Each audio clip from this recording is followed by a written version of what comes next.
Hey guys, what's going on? It's Andrew from AR Media, and tonight's video I'm going to review Starship Troopers in 4K UHD Blu-ray. Now I gave this a watch last night. I'm going to go over the movie briefly, the picture quality, the sound, and if it's worth the pickup. Let's get to it.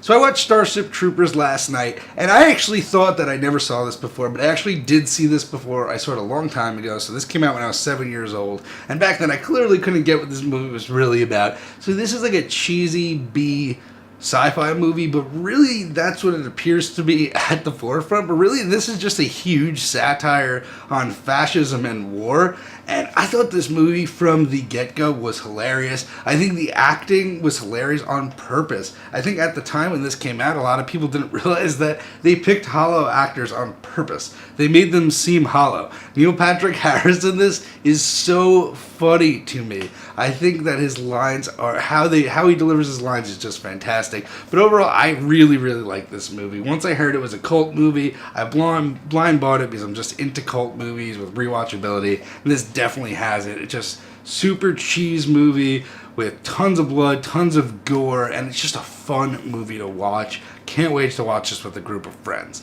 Now let's get on to the picture quality. So this is a Sony release, and as we know from Sony, this is also a fantastic transfer. So this is a 2K digital intermediate upscaled to 4K, and with that you get a nice increase in detail and depth. You get a nice increase in clarity as well. Now one thing to note about this transfer is there's a lot of grain. Now this was shot on film, so I expect grain, but don't get me wrong, there is a lot of grain here. Now compared to stuff like Leon the Professional and The Fifth Element, it is not in those leagues with how resolved the grain is, and same thing with Close Encounters. This has a lot more grain than that, but it doesn't really take away too much from the movie. I mean, the movie is from '97. I still think it aged well. Now on that, the special effects also look fantastic. I think they age really well and hold up still kind of to today.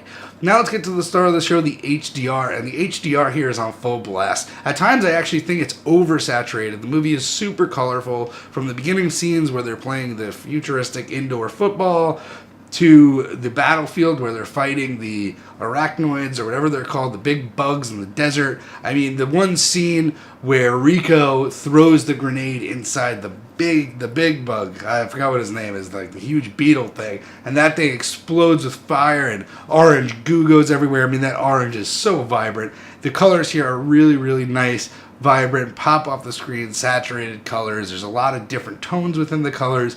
Very nice HDR transfer. Also now, with the sound, this has a Dolby Atmos sound mix, and this will definitely get your speakers pumping. Whether it's in war, when they're mowing the arachnoids down, or whether it's a grenade going off, or whether it's a spaceship, this will definitely give your bass a workout, and definitely give your sound system a workout with the Atmos mix. Now, whether you guys want to double dip on that is really up to you. I really enjoyed this movie. This is a movie I'm going to watch multiple times, and for the price tag of $20, I do think it's worth it, but that's really up to you. If you haven't seen the movie, I highly recommend you go watch it. Do not go into it thinking anything too serious, and I guarantee you'll enjoy it. Anyway, guys, I hope you liked the video tonight. Please throw me a thumbs up if you did. Subscribe down below for more content. Have a good night, guys.